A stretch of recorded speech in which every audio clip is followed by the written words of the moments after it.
ದೀಪಾವಳಿ ಅಂದರೆ ದೀಪದ ಹಬ್ಬ. ನಾನು ಪ್ರಾರಂಭದಲ್ಲೇ ಹೇಳಿದೆ, ಕತ್ತಲೆಯಿಂದ ನಾವು ಹೊರಗೆ ಬರುವಂತಹ ಒಂದು ಹಬ್ಬ.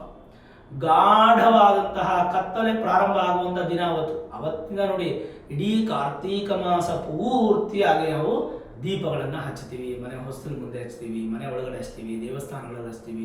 ಯಾಕೆಂತಂದರೆ ಅವತ್ತಿಂದ ಗಾಢ ಕತ್ತಲೆ, ತುಂಬ ಕತ್ತಲೆ ಇರುತ್ತೆ. ವರ್ಷದಲ್ಲೇ ತುಂಬ ಕತ್ತಲೆ ಇರುವಂಥ ಸಂದರ್ಭ ಯಾವುದು ಅಂತಂದರೆ ಅದು ನಮಗೆ ಕಾರ್ತಿಕ ಮಾಸ, ದೀಪಾವಳಿಯಿಂದ ಪ್ರಾರಂಭ ಆಗುತ್ತೆ.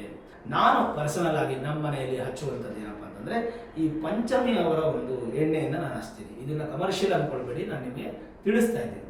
ಈ ಪಂಚಮಿ ಆಯಿಲ್ ಇದೆಯಲ್ಲ, ಇದು ದೀಪದ ಎಣ್ಣೆ.